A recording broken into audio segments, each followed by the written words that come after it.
सभी विद्यार्थियों को मेरा नमस्कार।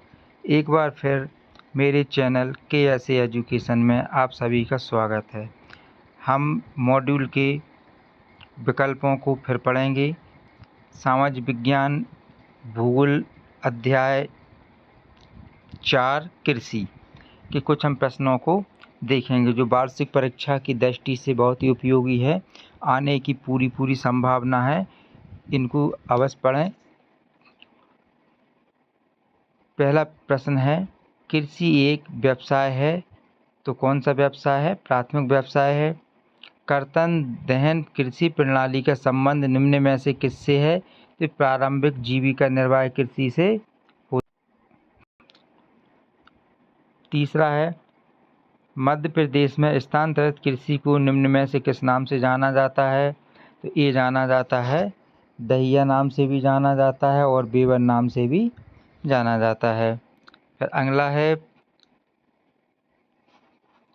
ओस अमन बोरो निम्न में से किस फसल की किस्में हैं? तो ये कौन सी फसल की किस्में हैं? तो ये धान की किस्म है। कौन सी किस्म है ये? ये धान की किस्म है। फिर अगला है, गन्ने की फसल का संबंध किस जलवायु से है? तो उष्ण और उपोष्ण कटिबंधीय जलवायु से होता है। भारत का प्रमुख गन्ना उत्पादक राज्य निम्न में से कौन सा है? तो उत्तर प्रदेश सबसे ज़्यादा गन्ना उगाया जाता है। 200 दिन पाला रहित और खिली धूप निम्न में से किस फसल की आवश्यक दशा है?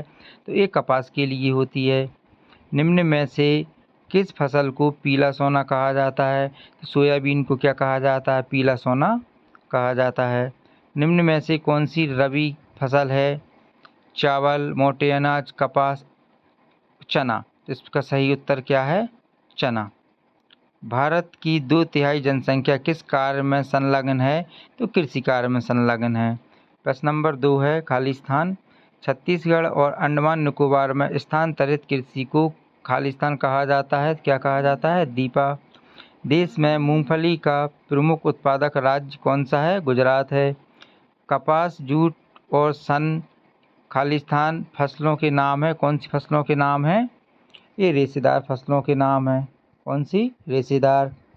देश में रबड़ का सबसे बड़ा उत्पादक राज्य कौन सा है? केरल है। भारत में कॉफ़ी की खालिस्तान प्रमुख किस्म है। कौन सी है? अरेबिका। कौन सी है? अरेबिका। खालिस्तान गेहूं का प्रति हेक्टेयर सर्वाधिक उत्पादन करने वाला राज्य कौन सा है? पंजाब है। ग्राम दिख नहीं रहा है, 1 मिनट इसमें। ग्राम स्वराज की अवधारणा खालिस्तान की देन है। किसकी है ये? महात्मा गांधी की देन है। किसकी देन है ये? महात्मा गांधी की देन है। खालिस्तान बीजों की नई संकर किस्मों का आविष्कार करने में शक्तिशाली पूरक के रूप में मानी जाती है। कौन सी? इंजीनियरी। फल व फूलों की कृषि खालिस्तान फसल कहलाती है। कौन सी कहलाती है? बागवानी। ये सही जोड़ी है। कपास सबसे ज़्यादा कहाँ होता है? महाराष्ट्र में होता है। चावल पश्चिम बंगाल में। बाजरा राजस्थान में। गन्ना उत्तर प्रदेश में। सोयाबीन मध्य प्रदेश। मूंगफली गुजरात। चाय असम में। मक्का कर्नाटक में और रागी ये भी कर्नाटक में। मिल्फा मैक्सिको और मध्य अमेरिका में। कोनुको वेनेजुएला में। रोका ब्राज़ील में। मसूले मध्य अफ्रीका में। लद्दाख इंडोनेशिया में और रे वियतनाम में।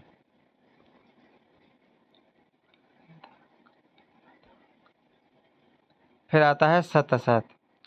जीविका निर्वाह में कृषि में उत्पादन अधिक होता है। असत्य है। कृषि भूमि पर बढ़ता जनसंख्या का दबाव गहन जीविका कृषि की विशेषता है। सत्य है। ज्वार बाजरा और रागी भारत में उगाए जाने वाले मोटे अनाज की किस्में हैं। सत्य है। कपास उत्पादन में महाराष्ट्र देश का सर्व प्रमुख राज्य है। सत्य है। रबड़ भूमध्य रेखीय जलवायु का पौधा है। ये भी सत्य है। असम देश का सबसे अधिक चाय वाला उत्पादन वाला राज्य है। सही है। कृषि के क्षेत्र में क्रांतिकारी परिवर्तन लाने वाली योजना का नाम हरित क्रांति है। सत्य है। बाजरा के उत्पादन में राज्य का देश में प्रथम स्थान है, ये भी सत्य है। भूदान ग्रामदान आंदोलन को रक्तहीन क्रांति के नाम से भी जाना जाता है, ये भी सत्य है। कपास के पौधों का मूल स्थान किस देश को माना जाता है? भारत को माना जाता है। ग्रीष्म काल में बोई जाने वाली हरे चारे व सब्जियों की कृषि प्रारूप को कहा जाता है? कौन सी कहा जाता है? जायद की फसल जो ग्रीष्म ऋतु में उगाई जाती है। ग्रीष्म ऋतु यानी गर्मियों में उगाई जाती है। विश्व में दालों के उत्पादन और उपयोग में भारत का स्थान है प्रथम। चाय की खेती किस प्रकार की कृषि है? कौन सी कृषि है? रोपण कृषि है। अलसी और सरसों की फसल किस ऋतु में बोई जाती है? तो शीत ऋतु में बोई जाती है और इसे रबी की ऋतु भी कहते हैं। देश की सबसे प्रमुख तिलहन फसल का नाम बताइए। मूंगफली, सरसों, सोयाबीन तेल, अलसी, सूरजमुखी। देश के कुल बोए गए क्षेत्र के कितने प्रतिशत भाग पर तिलहन की फसलें बोई जाती हैं? तो 12% क्षेत्र पर बोई जाती हैं। कपास की फसल के लिए कितने दिन पाला रहित मौसम की आवश्यकता होती है? 200 दिन। भारत की प्रमुख खाद्यान्न फसल का नाम लिखिए। धान और चावल। धान भी लिख सकते हैं और चावल भी लिख सकते हैं। विनोबा भावे द्वारा शुरू की गई भूदान ग्रामदान आंदोलन को किस क्रांति के नाम से जाना जाता है? तो रक्तहीन क्रांति के नाम से जाना जाता है। ये प्रश्न थे आज के कुछ अध्याय भूगोल अध्याय 4 कृषि पाठ के विकल्प थे, जो कि परीक्षा में पूछे जाने की पूरी संभावना है। इनको एक बार अवश्य पढ़ें।